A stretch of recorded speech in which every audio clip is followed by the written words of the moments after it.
Yesterday, our public school managers, the Wisconsin Department of Public Instruction, released a report on teacher retention.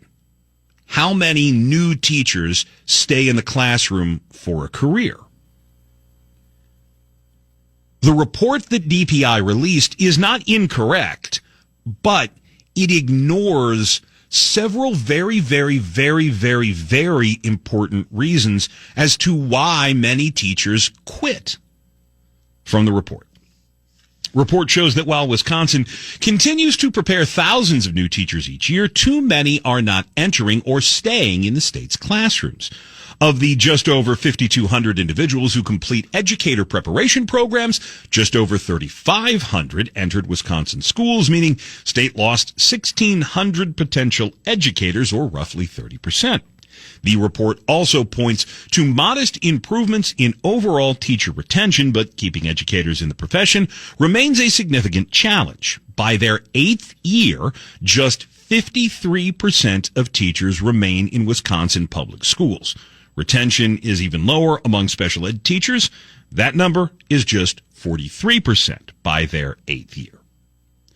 Long story short, you have a lot of education majors at UW campuses who complete a degree but never go to teach.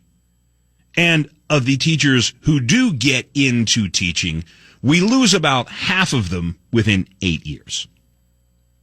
Not all of that is bad. Turnover is not always a bad thing. The Jack Welch 10% is, in fact, a good thing. We should not force teachers who are either bad at teaching or who don't want to teach to continue simply because when they were 19 years old, they picked education as a major, and, well, guess what? You're stuck now. There are lots of businesses that have double-digit turnover rates. I think the loss rate among nurses is like 23% a year. Half of the people that I went to school with for broadcasting never got a job. And within 2 years, the standard length of a regular TV or radio contract, half of those who did get jobs were out of the business. There are lots of reasons as to why people leave jobs. DPI then commits its biggest sin in the report and tries to say that the reason we are losing teachers is because 15 years ago, Scott Walker asked teachers to pay a little bit more for their retirement or their health insurance. Compensation continues to play a major role in teacher retention, the piece writes. After adjusting for inflation, total compensation for mid-career educators, those entering their 15th year, is 22% lower than it was in 2010. Now, it is not incorrect to say that money plays a role in who stays at which job. I'm not doing this for free. They pay me every 2 weeks.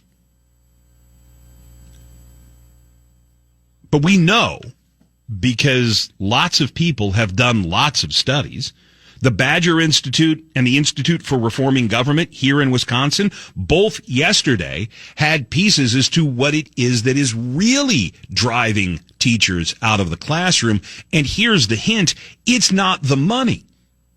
From the Badger Institute's piece, teachers tell of chaotic classrooms, rapidly shifting policies, and leaders who are afraid of children, afraid of confrontation, prone to breakdowns or mismanagement by hectoring. People quit bad bosses, the Badger Institute wrote. The leadership training pipeline is apparently not producing enough good bosses. From Quentin Claiborne at the Institute for Reforming Government yesterday on X, 20% of new Wisconsin teachers leave before their 3rd year. They are often trampled or overwhelmed by students early. Go talk to a teacher in a classroom today. And not a veteran teacher who's teaching in Arrowhead or Oconomowoc. Go talk to the young teachers who get stuck in classrooms full of unruly kids in Dallas or Milwaukee or Green Bay or the bad Madison schools. They will tell you the biggest problem is not the paycheck. It's not what they have to pay for health insurance. The biggest problem are unruly kids. Kids who know that they can't or won't be disciplined. Kids are not dumb. They figure out very, very quickly the four corners of the school discipline policy. And they know that they can scream, fight, yell, make a scene in class. Yeah, they may get sent down to the principal's office, but the principal is not going to suspend them or kick them out of school. Too many woke school districts are afraid of offending the Obama-era policies on, hey, we're punishing too many black kids, so, don't want to tell you how to do that, but, we got to stop. The reality is that so many new teachers are going to the worst classrooms in the state, and they're seeing the worst behavior in the state. How many times have we had a story on this station about a parent who shows up at an MPS school? Somebody was talking stuff on social media about my kid. I'm here to whoop somebody's, right? 30, 40, 50 years ago, when we were in school, that wasn't a thing. Add to the problems the explosion in administrative hiring, the extra state or federally required nonsense that we are teaching. Add to that the rainbow nonsense of gender inclusivity. And all of a sudden you have public schools that are not only not teaching reading, writing, math, not preparing the students, they're asking teachers to be everything other than a teacher. The expectation is that you are going to be the new mom or the new dad, a cop, a social worker, a best friend, a shoulder to cry on. That's too much to expect of a 20-something-year-old who barely learned how to teach when we went to school. The teacher prep program is based on the idea of a classroom of 1980-something. Sure, there's more technology now, but the fundamentals of how you teach, to my understanding, and correct me if I'm wrong, adventknows.com talking text line 414-799-1130, that hasn't changed. Both the Badger Institute and IRG yesterday said, if we're going to solve this problem, we are going to solve the problem of keeping teachers in the classroom, you can't just throw money at it. Look, we are spending more per kid in Wisconsin public schools than we ever have.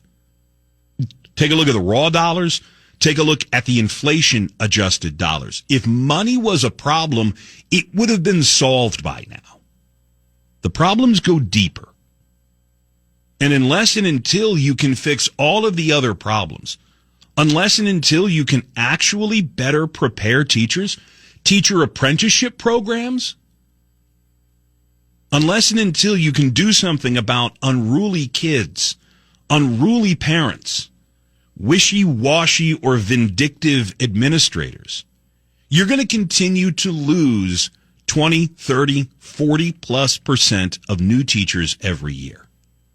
The benefit of being a teacher is that you'll never get rich, but you'll have a steady income, and after 25 years, you'll have a nice pension. But if you're dealing with kids who are fighting in class, or screaming in class, or being disruptive in class, or mom now shows up to fight or scream or be disruptive, it is a long way to 25 years when you're 1 or 2 years in and you can say, you know what? I don't need this headache. I can go and fold shirts at the Gap and make almost as much money. And you know what happens? I don't get screamed at because the kid on the phone decided he doesn't want to do any homework today.